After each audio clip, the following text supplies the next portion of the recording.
Yuri Bezmenov, a former KGB operative who defected to the West in 1970, delivered one of the most sobering warnings of the 20th century in his 1980s lectures, interviews, and booklets.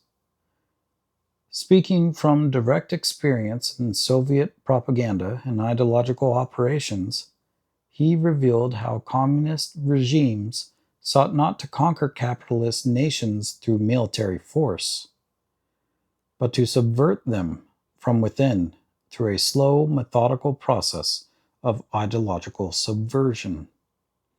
His message was clear: the real battle is psychological and cultural, aimed at demoralizing a society until it can no longer defend its own values, institutions, or way of life. In the lecture, Bezmenov outlines the four-stage framework used by the KGB and its allies: demoralization, corrupting education, media, culture, and religion over 15 to 20 years to erode truth, morality, and critical thinking; destabilization, weakening the economy, defense, and social cohesion; crisis, triggering upheaval that exhausts the population; and normalization, imposing a new order presented as inevitable while crushing dissent. He stressed that this strategy relies heavily on a society's own citizens, academics, journalists, activists, and intellectuals who unwittingly serve as agents of change. Why this matters for Americans today. Decades later, Bezmenov's analysis feels strikingly prescient. Many observers see echoes of these stages in contemporary American society, where deep divisions, institutional distrust, and cultural shifts have accelerated. Demoralization is painfully evident in American education and culture, where civic knowledge has collapsed to alarming levels. Supreme Court Justice Neil Gorsuch has repeatedly warned that only a fraction of students are proficient in history and civics, with many Americans unable to name the three branches of government or pass a basic citizenship test. This is no accident. Parents showing up at school board meetings to defend their children have been arrested and removed in handcuffs. Schools have hosted drag queen story hours for adolescents and placed explicit pornographic books featuring graphic depictions of sex acts in K through 12 libraries. Some governors and school districts have actively hidden from parents when their children are encouraged to identify as the opposite sex, including social transitions that can lead to irreversible medical interventions and surgeries. Meanwhile, defund the police rhetoric from prominent politicians, media portrayals that paint law enforcement as villains and criminals as victims, and widespread teachings of white privilege that label people racist simply for the color of their skin have further eroded respect for authority and national cohesion. Critics of LGBTQ+ policies or aspects of Islam are routinely branded with new slurs like transphobe or Islamophobe, effectively shutting down debate and labeling dissent as bigotry. Record numbers of Americans are on antidepressants or anxiety medication. Youth suicide rates have risen dramatically over the past decade and a half, with particularly sharp increases among preteens and certain demographic groups. And generations raised without real-world experience lecture working entrepreneurs and business owners. Bezmenov warned that demoralization would produce a society no longer able to think clearly, defend its values, or even recognize its own interests. The evidence in today's America shows he understood exactly how this process works. Destabilization is glaringly visible today in the extreme political and social polarization tearing at America's fabric. Trust in institutions has collapsed, particularly in the mainstream media, which Yuri Bezmenov rightly described as unelected officials with a license to rape our minds. Far from neutral reporters, major outlets have become active propagandists, relentlessly pushing socialist and progressive ideologies that clash directly with traditional conservative American values.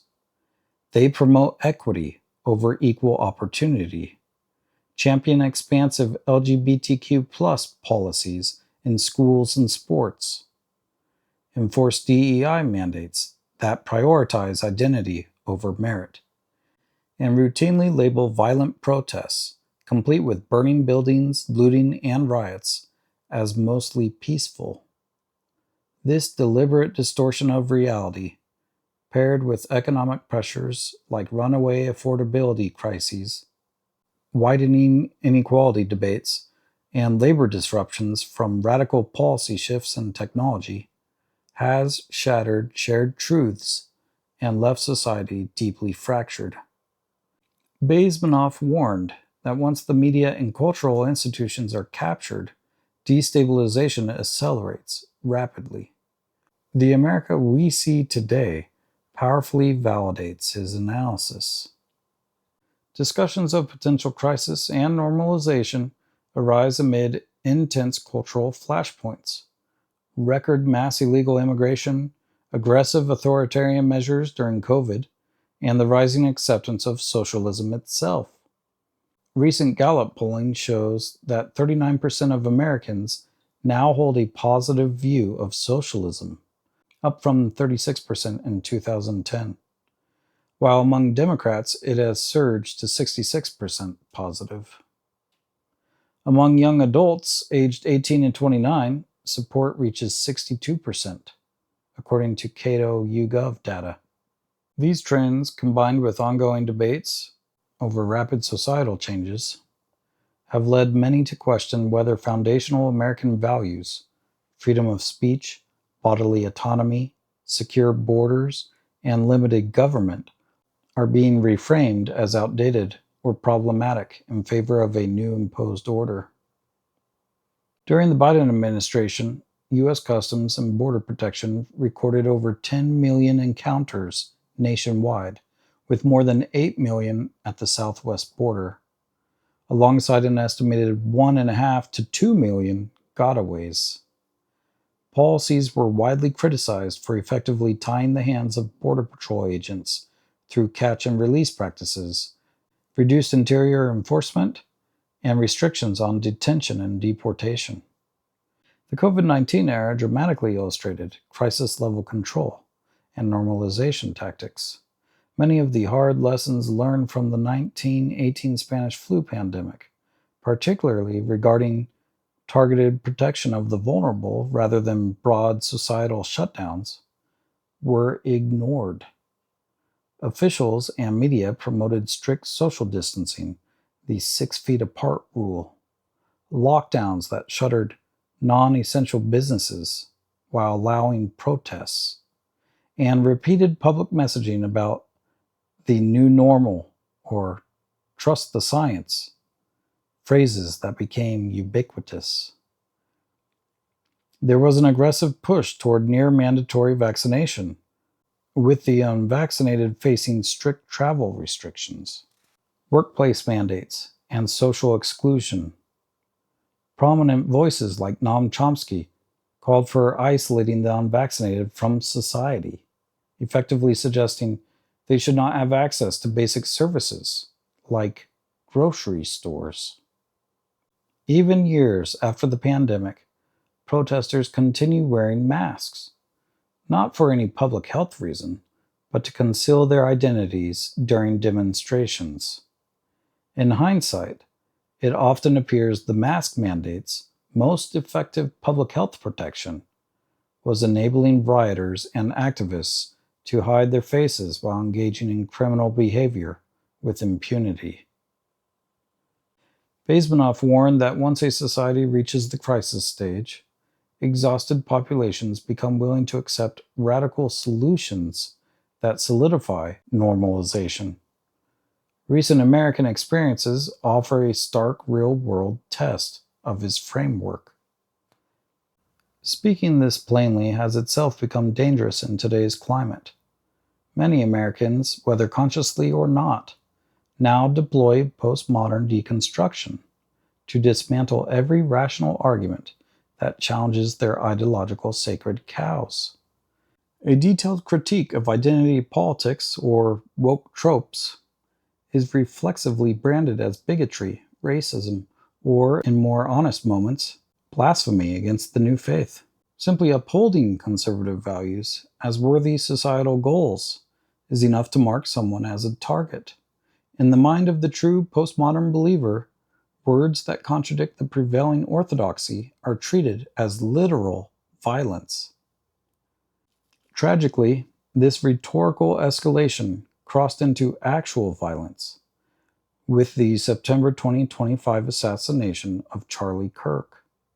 While critics quickly invoked "live by the sword, die by the sword," Kirk was killed not for wielding violence, but for the words he spoke in defense of his principles. His murderer answered free speech with the force of a communist bullet. For first-time readers, Bezmenov's lecture is not a partisan rant, but a cold-eyed exposé of power through patience and infiltration. It challenges us to recognize when external ideologies or their modern successors exploit internal weaknesses. Whether one views current events as direct continuations of Soviet strategy or parallel patterns of subversion, his core warning remains urgent. A society that loses the ability to discern truth from propaganda or to defend its foundational values becomes vulnerable to transformation it never consciously chose. Reading it today offers a framework to understand our divisions and a call to rebuild moral, educational, and cultural resilience.